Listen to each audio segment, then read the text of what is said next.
Ask yourself, is proving your innocence worth your dignity? And should you ever have to make that choice? Today, we're going to see a man accused of shoplifting stripped down to his underwear in a public parking lot just to prove his innocence. What? What else do you want, bro? I didn't steal nothing. Bro, you got problems. No, you're a weird-ass cop. Down. Look. Whoa. Nothing. What Whoa. do you want? But the terrifying reality, he's still left in handcuffs. I'm going to show you the exact moment this man had a winning lawsuit on his hands, and the unfortunate moment where he threw it all away because of how he handled it. This is Rights by Riverbeast. Let's get into it.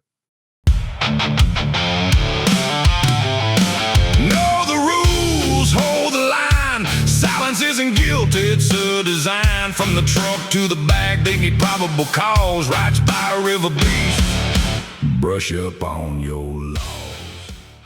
So what'd you just steal from the store? I didn't steal nothing. How come you were beeping?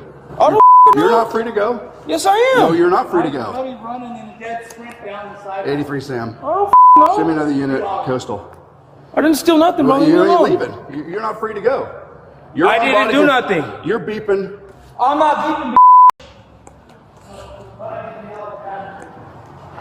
So who's your buddy that's with you then? None of your business. Well, it is my business because you're here complicit with him. No, I wasn't. Yeah, you were. No, I wasn't. I watch you. You're not free to go. I'm free to go, bro. I did not do nothing wrong. Have a sit. I did not do anything wrong. Have a sit down. I'm not sitting down, bro. Am I detained for what? You are detained. For what? For suspicion of shoplifting, so you can sit How? down. You just beeped going out the store. I did not beep. You just walked. You just see me go back in there. Perfect. I did not beep. Perfect. We'll get to the bottom of it. And you can stand right here. I didn't beep. I didn't steal nothing. I didn't do nothing, bro. Bro, I watched you guys. Watch us what? Come into the store, freaking then come out with the beeping devices in you and cause the things to go off an alarm. You ain't free to go. I'm not. You're being detained under suspicion of shoplifting. Your buddy running in a dead-end sprint. That's not even my buddy, bro. Well, he was. You guys were two peas in a pod together. He didn't even steal nothing. Okay, so he's just beeping. You guys got metal in his brain and he's beeping. Is that how that worked? Maybe the machine. Well, it didn't, because it never does. Okay. 83 Sam, I'm at the front with him. Still uncooperative. I'm cooperative, bro. Not really. What's How your name, not? boss? It's none of your business. I'm It not is- telling you nothing. I'm not telling you nothing, bro. I didn't do nothing Perfect, wrong. sounds great. The first thing we have to talk about, the officer tells the man he's stopping him because his friend ran away. In Illinois v. Wardlow, 2000, the Supreme Court ruled that while unprovoked fighting can be used as reasonable suspicion, it must be particularized to the person being stopped. Simply standing next to someone, or even associating with someone who runs away, is not a crime in and of itself. So right away, the officer's on shaky ground to begin with. But I don't care. What are you gonna do? Charge me with what? if you stole something, you're going I to get charged didn't with theft. steal, bro. There's nothing in my pockets, bro. Chill. I got hella money, bro. Perfect. What is wrong with you? Awesome. What? What else do you want, bro? I didn't steal nothing. Bro, you got problems. No, you're a weird-ass cop. Down. Look, Whoa. nothing. What Whoa. do you want? Well, I'm going to need to know who your buddy is that I'm you're not in here telling with. you shit, bitch. You can go find him. You should have chased his than me, you dumb. Sounds good. You can get arrested for Okay, arrest complicity me. for a theft third. Oh, whatever. That's what needs to happen. I don't care. I didn't do nothing. I didn't steal shit. He didn't even steal anything. Well, he did steal something. Okay, that's on him then. Yeah, it is on him, but you're with him. Do you see how you can be guilty by associating I with don't individuals? care. It's okay. It's not okay then. Charge me then. Okay, if that's the route we need to go, Whatever. we'll go that route. Weirdo. Notice here, the officer just threatened him for simply not naming his friend or telling the officer about his friend. In Hiibel v. 6th Judicial Circuit Court of Nevada, 2004, the Supreme Court made it clear that you do not have a legal duty to assist the police in investigating others. Now, people oftentimes get this confused with conspiracy or accomplice. Those are totally different things. You are not legally obligated to answer questions to incriminate yourself or your friends. Everyone who's ever seen an episode of Law & Order knows I plead the fifth. And that makes this the key. Because the shoplifting suspicion was cleared by the strip search, suspicion had to be removed from this particular person. So yes, it's probably the case that the man running from the police the second he saw the cops is guilty. And guess what? I wouldn't fault you for thinking this guy was involved, if it's true that he was seen friendly with this guy, and maybe he was acting like a distraction. But that's something else. By extending the detainment for this reason, once reasonable suspicion of shoplifting has been removed, the officer just gave this man a massive civil rights claim, if he kept his cool. Sounds great. So who's your buddy who's beating? I don't need to tell you nothing. That's your job. Yeah.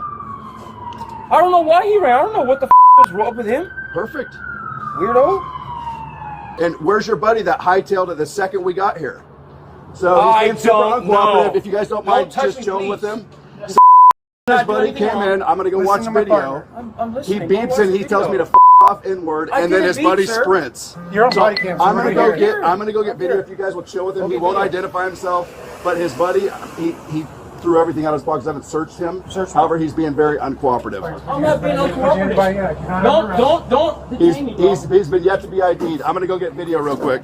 Now we get to the one funny part of the video, although not really funny when you think of the circumstances. The man strips to his underwear in the public parking lot because he's so upset and so shocked that he's being accused of shoplifting that he wants to prove he has nothing in his pockets. And he does. He literally strips to his underwear, shows he has nothing, and looks like he's about to strip even more than that. The officer says, no. But here's the thing.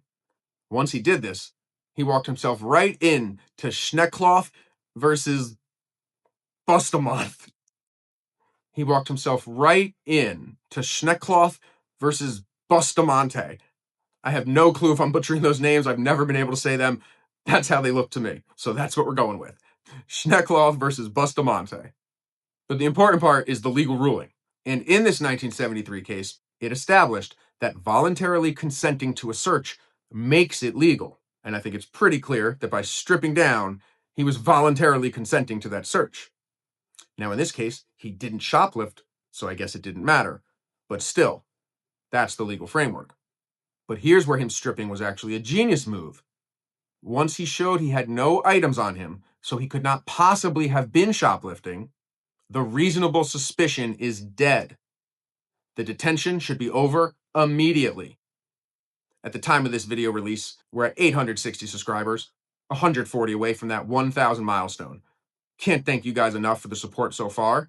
Help us hit that milestone tonight so I can keep bringing you this content. Hit that subscribe button. And now, let's see how this guy blows what so far looks like textbook over-policing. So his partner, black male, afro, yellow jacket, sprinting this way as fast as he could as soon as he beeps when he's leaving. So we got beast down that guy. What? What the Well, this guy has been all up in the face the whole time. Just calm down. doing, bro? Black, yellow, afro, yellow. Stop! So he's with the guy who stole. I'm not even doing He's got a yellow jacket, afro, black skin male. What are you guys As soon as I was at the register, sprint and the doors go off. He busts this way. Correct. Now, watch the struggle here. Notice when he gets taken to the ground by multiple officers. This is the tragedy of the case. Under the seminal case Graham v. Connor, 1989, the court looks at the use of force under what is considered reasonable at the time. Once he was forced into handcuffs. Had he just complied at that point, he potentially could have had a huge Fourth Amendment lawsuit. Because again, the detainment had to legally end once the reasonable suspicion had been lifted. But the second he tenses up and tries to pull away, he commits a new crime. Sadly, he gave the police a legally justifiable reason to take him to the ground and, more importantly, to arrest him for resisting. He snatched defeat from the jaws of a victory. So why wouldn't he win a civil suit? Because of Harlow v. Fitzgerald, 1982, and everyone's two least favorite words, qualified immunity. Harlow established that government officials are shielded from being sued personally for damages unless their conduct violates clearly established statutory or constitutional rights that a reasonable person would have known. This has essentially become a cheat code for cops because an officer can be wrong, he can be a bully, he can even be incompetent, but they are essentially immune unless a lawyer can point to a specific previous case with nearly identical facts that essentially would have made this officer know you cannot do exactly this. It's one of the many reasons pretty much everyone except for police officers wants to get rid of qualified immunity. How does that apply here? The cop will argue that at the time of the arrest, it wasn't clearly established that he couldn't detain the guy to ask him questions about his friend. As ridiculous as this sounds, the way these analyses work, because there's not a previous Supreme Court case specifically titled, "You can't detain a man who's already stripped to prove his innocence," the officer can claim that he did not know he was violating any clearly established rule or law. It is as ridiculous as it sounds, but that is how it works. So what do I think is the main takeaway from today's video, other than a few chuckles seeing someone strip in a public parking lot? To me, I think it's this. Look, I get it. Every fiber of your body wants to fight back when you're being treated like a criminal for something that you didn't do. And trust me, I'm not one of these people saying, oh, if you just always comply or always answer their questions, da-da-da-da. We've seen too many instances lately where that is not the case. You want to prove your innocence. You want to stand your ground. But here's the reality of the current American legal system. The pavement, as we saw in this video, is the police officer's court. And they are the judge, jury, and the E word that YouTube won't want me to say, so I'm not going to say it.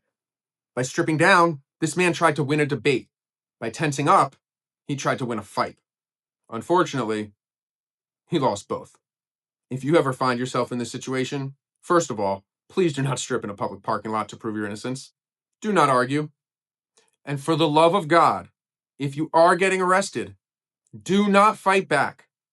Everything should be on cameras these days. You're not going to win the fight anyway. And if, in fact, you were unlawfully detained, well, no one wants to sit in jail for a few days while it gets sorted out. Imagine sitting in jail for a few days, getting it sorted out, and then not being able to collect on a civil suit because you decided to fight back in the heat of the moment. Or worse, like this man, pick up new charges when the whole thing never should have happened in the first place. If you believe that your rights are worth more than one viral video, hit that subscribe button, join RightsByRiverbeast, and remember, until next time, know your rights. Hold the line. From the truck to the bag, they need probable cause. RightsByRiverbeast. Brush up on your laws.